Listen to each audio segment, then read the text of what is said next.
So why are they doing it? Why are they adding another 15 or 20 seats? Why? What's the point? The only reason they should come up with is after AVR in 2021, our number of electorates shoot up from 1.2 million to 2 million currently. So we see a number of, especially the urbanites, have a lot of number of electorates increase. How does this work? So the DUN can tell the SPR to say, I want more seats, and then the SPR will say, okay, let me draw it for you. Yes. Oh. In a way, you are right. I didn't know that. So Parliament is requested by the... Parliament say we want 300 seats. Right. And SPR go and drop the 300 seats.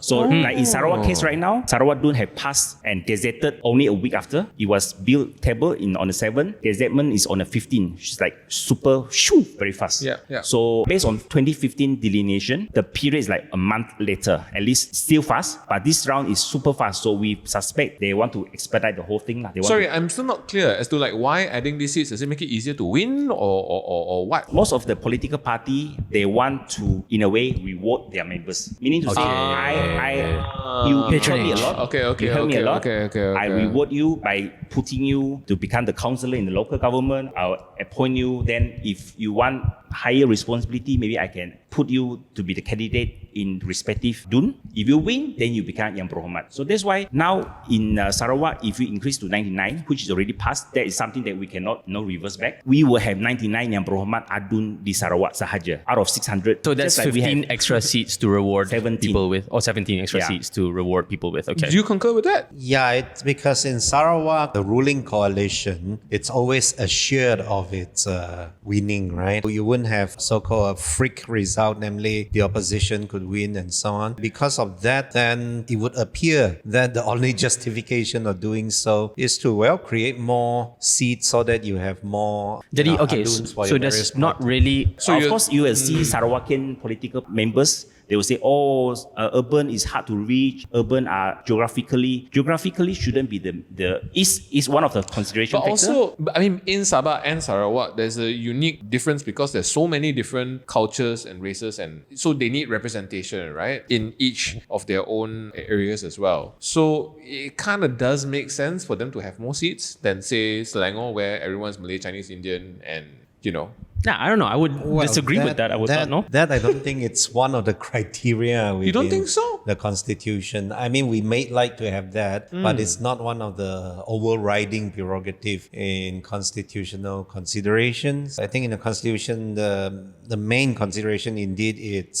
that to the extent possible, you have more or less the same amount of people with the same amount of representatives, and so irregardless of all this, like race, religion, and so on. But of course, it's nice to have such. You see, for example, our friend Bong Mokta, a very colorful figure, certainly. His constituency, Parliament, Kinabatangan, is larger than the state of Pahang in land size. I didn't know that. So sometimes, because it's very sparsely populated, right? You need to rob in a lot of people in very remote areas. Yeah. Same goes to Hulu Rajang, is also a size of Pahang. So if you guys don't think that cultural representation is important in terms of the democracy, what about landmass? Sorry, culture is important. For me, it's important. But then again, that's not the sole drivers, yes. Landmass? Yeah, is that because presuming that an ADUN needs to meet their constituents every once in a while? I mean, practically how to run an election in places like this where there's no internet connection. That's why there's no standard answer, because if you refer to the 13th schedule, the approximately in the constitution is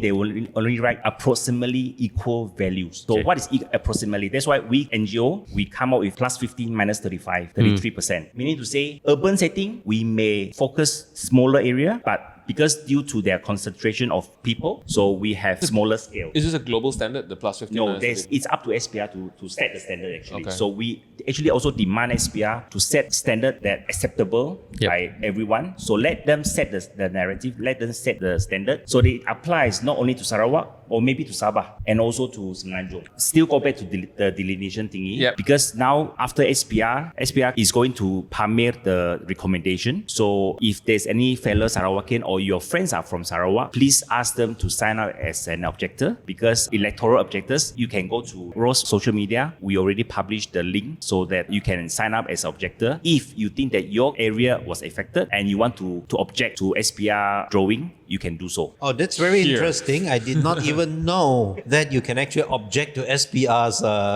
drawing. Yes. Then how? They will reconsider? So basically, in brief, because it's my closing thing, we need to gather a group of 100 people, so that particular area For every seat. for every kawasan. The new kawasan or the old kawasan? The new kawasan, the new drawing, the new Okay, area. okay. So if you are affected, you can sign up as an objector. Of course, there's forms for you to fill up and everything, and we will submit it as one of the objectors, and you have a chance to elaborate. Out of 100, a group of 100, only 3 people can go in and object. The current SPR chairman is Professor Ashwin Sharon, Oh, is Ashwin Sharon, yeah, right. who was also yeah, human yeah, rights yeah. advocate and so on. Yeah.